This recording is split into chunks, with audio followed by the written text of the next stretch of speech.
Nepal cricket team ने जो भारत के खिलाफ अपना पहला मैच खेला तो वो नेपाल क्रिकेट इतिहास के लिए सबसे बड़ा दिन था। ऐसा मैं नहीं, ऐसा नेपाली कैप्टन रोहित कह रहे थे।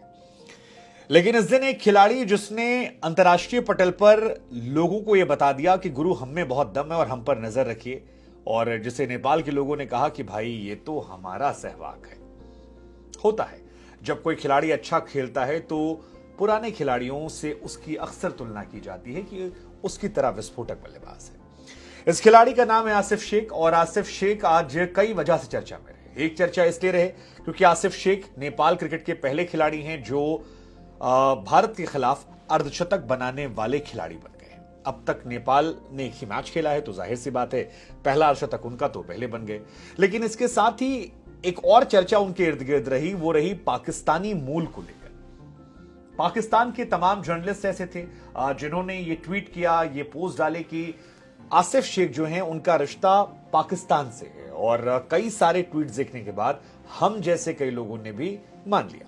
लेकिन उसके बाद जब चीजें वेरीफाई की गई तो पता लगा कि शेख जो हैं उनका जन्म बीरगंज में हुआ है, और बीरगंज और पाकिस्तान का रिश्ता दूर दूर तक नहीं है। दरअसल बीरगंज जो इलाका है वो बिहार के पूर्वी चंपारण के रक्सौल के आसपास से जुड़ता है, और अगर आप नेपाल इंडिया से जाते हैं तो सड़क मार्ग पर ये रास्ता है, वहां से ये आते हैं। कोलकाता से भी अगर आप जा रहे हैं तो ये सबसे सेफ रास्ता नेपाल जाने का। तो एक तो हमारी अपॉलॉजी उन हमारे तमाम नेपाल के प्रशंसकों को जो हमें मेल कर रहे थे कि सर बाकी सब ठीक है, ये वाला थोड़ा मामला गड़बड़ हो गया। तो हमें लगा कि हम आपके उस चीज को करेक्शन करते हैं।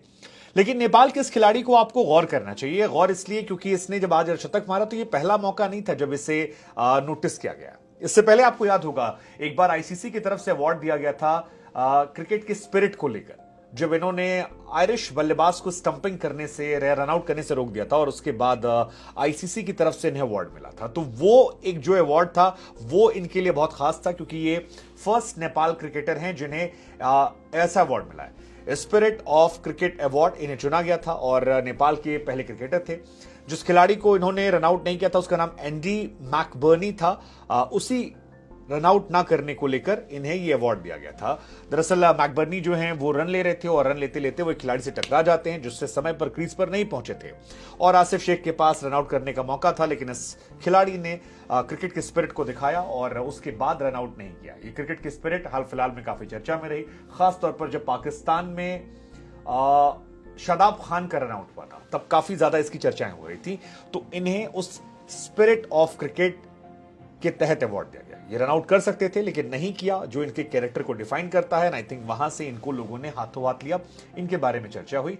अब बल्ले से चर्चा हुई, पहले कैरेक्टर चर्चा, अब परफॉर्मेंस की चर्चा। और यह खास इस लिहाज से भी हो जाता है क्योंकि नेपाल की आबादी कम है। मतलब आबादी जो है उनकी, अगर आप यूपी बिहार के मुकाबले देखेंगे तो बहुत कम है। इंडिया के तमाम ऐसे स्टेट्स हैं जहां पर नेपाल से ज्यादा आबादी है, और ऐसे में वर्ल्ड के नक्शे में जो एक देश बहुत छोटा सा नजर आता है, वहां से एक बड़ी छलांग लगाना और एक बड़े मंच पर आकर बड़ी परफॉर्मेंस के जरिए बड़ा मैसेज देना, ये अपने आप में खास है। पाकिस्तान के खिलाफ भी उनके गेंदबाजों ने अच्छी गेंदबाजी की थी शुरुआत में 30 ओवर तक, और इंडिया के खिलाफ उनके बल्लेबाजों ने अच्छी बल्लेबाजी की। इंडिया 7 बार का चैंपियन है, तो डायरेक्टली तो इंडिया और नेपाल का कोई तुलना नहीं है क्रिकेट की इस पिच पर। लेकिन जिस तरह से पूरे हिम्मत से वर्ल्ड क्लास बॉलर्स का सामना किया, सिराज जैसे गेंदबाजों की गेंद पर छक्के लगाए, बड़े बड़े शॉट्स लगाए, वो आसिफ को भी डिफाइन करते हैं। हालांकि आसिफ को एक जीवनदान भी मिला था, लेकिन उस जीवनदान का इन्होंने बहुत फायदा उठाया और 97 बॉल पर 58 रन बनाए, जो इस मैच की हाइलाइट्स में एक थे। और नेपाल क्रिकेट जब यहां से वापस जाएगा, नेपाल के लोग जब यहां से वापस जाएंगे, तो आई थिंक ये अपने आप में उनके लिए एक मूवमेंट होगा कि हम किस तरह से शानदार रहे। आईसीसी रैंकिंग में हमारे यहाँ कई बॉलर्स ऐसे हैं जो टॉप पे रहे, लेकिन इनके नाम और बहुत सारे रिकॉर्ड्स हैं। जैसे इन्होंने सिराज की पिटाई की या कई और लोगों को पीटा, उसके अलावा भी कई रिकॉर्ड्स इनके नाम है जो आपको जानना चाहिए। बेखौफ बल्लेबाजी, दमदार भविष्य, और इतिहास भी चमकदार रहा है। मतलब वो जो आईसीसी स्पिरिट वाला था वो एक अच्छा मूवमेंट था जो हमको आज याद आया। नेपाल क्रिकेट में आसिफ शेख को ऐसे आप समझ लीजिए कि नेपाल क्रिकेट में जो पहली 1000 रन की पार्टनरशिप हुई है उसमें आसिफ शेख का नाम है। आसिफ शेख और कुशल, इन दोनों के बीच 1000 रन की पार्टनरशिप हो चुकी है, एंड आई थिंक ये नेपाल क्रिकेट में पहले खिलाड़ी हैं जिन्होंने ऐसी पार्टनरशिप की है। आसिफ और रोहित के बीच में 585 रन की, और आसिफ और जानिद के बीच में 543 रन की पार्टनरशिप है। लेकिन आज जब इन्होंने अर्धशतक मारा तो ये आसिफ के करियर का 10वां अर्धशतक था। अप्रैल 2021 में नीदरलैंड के खिलाफ आसिफ ने डेब्यू किया था, और 2016 में जब इनकी उम्र काफी कम थी तभी इन्होंने एवरेस्ट प्रीमियर लीग थी वहां पर अपना बल्ला चमकाया। उसके बाद अंडर 19 में इन्हें कैप्टेंसी भी नेपाल की मिली थी 2018 में। 2019 में अंडर 19 एशिया कप खेला, वहां से फिर काफी ज्यादा इनकी परफॉर्मेंस को नोटिस किया गया। फिर 2020-21 में ट्रायंगुलर सीरीज थी जहां पर इन्हें मौका मिला पपुआ गिनी के खिलाफ, और वहीं 2023 में मार्च में इन्होंने पहला अपना हाफ सेंचुरी मारा। तो इनके फ्यूचर को लेकर चर्चाएं बहुत ज्यादा तेज हैं। ओडीआई में अब तक इनके नाम 1 शतक भी है और 10 अर्धशतक हैं। T20 में भी इनके नाम पर 2 अर्धशतक हैं।